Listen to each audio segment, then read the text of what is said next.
station covering all of the DMV. This is DC News Now. Good afternoon, and thank you for joining us for DC News Now at 4. Here's a look at some of the stories we're working on across the DMV today. Near misses on the runways of major airports, creating chaos for flyers. We'll tell you what leaders are doing to fix the problem. And thus far, we have missed any sort of shower and storm activity with only a little bit of rainfall here and there. Could that trend change by tonight? We'll have your forecast in just a bit. A racist image shared on social media forces a Maryland State police officer out of the job, but not before receiving a full retirement package. We're digging into the controversy. And a Nats legend walks away from the game after battling nagging injuries for years. We're looking back on the career of Steven Strasburg. Thanks for joining us on this Thursday for DC News Now at 4. I'm Mark Hall. Annalisa is off this afternoon. We'll get to those top stories in just a moment, but we always start with weather, and we're tracking the chance for some showers across the DMV this afternoon, but all quiet for now. A nice, not so humid day. Let's get over to meteorologist Damon Matson.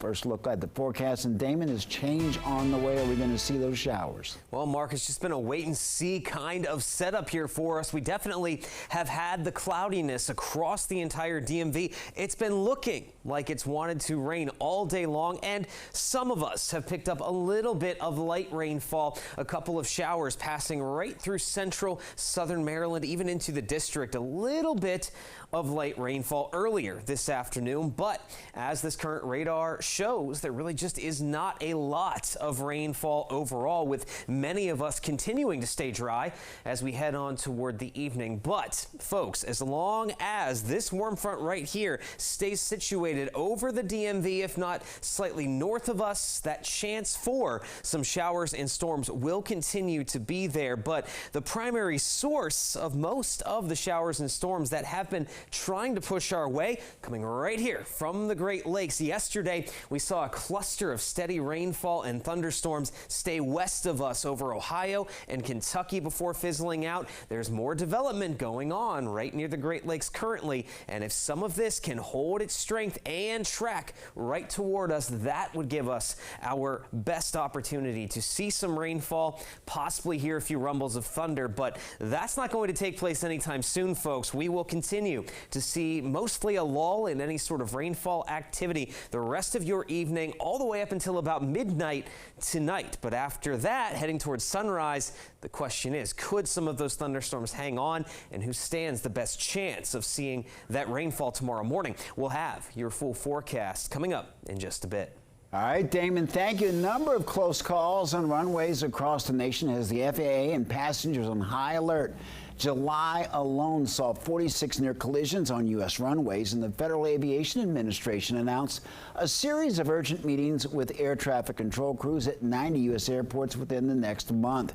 Haley Milan talked to experts and delves into the issue, and she's live at Reagan National Airport this afternoon. Haley, good afternoon.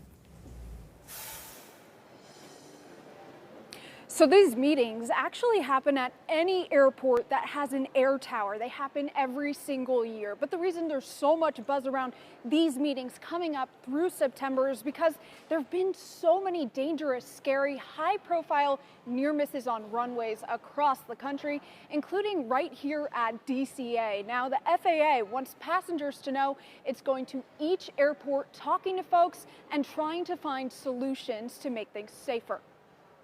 The tip of the wing broke off and they had to taxi on to another runway. A DCA traveler recalling a scary experience years back at a New York airport. They're going too fast. They're scheduling, I think, way too fast. Those near misses are happening more frequently. FAA data show there have been 74 incidents among the 3 DC area airports from January 2021 through May 2023. Including this close call we told you about back in March at DCA. Takeoff traffic 2 Clear for takeoff rolling United 2003. Oh, United 2003. Kansas takeoff clearance. A plane inching on the wrong runway as another came right towards it, cleared for takeoff. These FAA safety meetings bring together pilots, runway vehicle drivers, and air traffic controllers, which nationwide are in short supply. And that's one piece of the puzzle. Richard McSpadden of the Aircraft Owners and Pilots Association says there are a lot of layers of safety measures. And we dissect them from every angle to figure out what can we learn. Is it technology? Is it process? Is it training? Is it pilot interaction? And near misses are chances to learn and improve. I think it is important that air transportation keep individuals who are flying involved in any changes and things that are going on. Now, these runway safety meetings are not open to the public, but one thing that passengers stressed to me here at Reagan National today is they do want to know, they want to be in the loop about what the FAA and what the Airport Authority are doing, how they're working together to make things safer. At Reagan National, Haley Milon, DC News Now. Haley, thank you. Maryland State Police officials are under fire for what some say was the poor handling of a high-ranking corporal who sent out a racist meme to his colleagues 3 years ago and was allowed to retire with benefits. The image showed George Floyd being sat on by a naked man. Our political and government reporter Leonard N. Fleming spoke to people outraged by the incident. And Leonard, Governor Wes Moore is also being criticized for his response. Mark, yes, he is. A civil rights protest, in fact, was held in front of the governor's mansion yesterday. And look, Mark, this image of this George Floyd meme is just, it's too awful to even show our viewers. And it has come, though, with condemnation for the Corporal Jason Oros, who was forced to retire early. But people are calling for more accountability. Civil rights leaders and others say the Maryland State Police has a not-so-hidden racist culture. And with Moore as governor and Roland Butler as the first black head of the state police, they say both should be more vocal. Oros, state officials say, admitted to sending a meme to colleagues 8 days after Floyd's death and wrote, "Too soon," with a shrugging emoji. Meanwhile, there are lawsuits pending against the state police for discrimination, including a class action case and one alleging discrimination against the state's first black deputy fire marshal. Carl Snowden is with the Caucus of African American Leaders group who protested at Moore's home on Thursday. There's certain things we won't tolerate, and one of them is black people being disrespected by law enforcement officials who black taxpayers pay for, by the way. It's just a racist act. Can you imagine demeaning someone who's been murdered by police officers? There's no accident they use the kind of photo they use and play to some of the worst stereotypes of black men. State officials say that Oros retired recently, but in poor standing, and he is not to receive his state police retirement badge. Civil rights leaders, they wanted more punishment. Mark? Well, Leonard, what is Governor Moore saying about this? Well, Governor Moore has been silent. He hasn't said anything about this, which is why some of these civil rights leaders are very, very critical about it. But he and his staff have leaned on the state police statement, with the state police saying and promising that they will not put up with racism going forward. Reporting in the newsroom, Leonard and Fleming, DC News Now. Back to you. All right, Leonard, thank you. DC seeing academic gains in statewide test assessments for students in schools.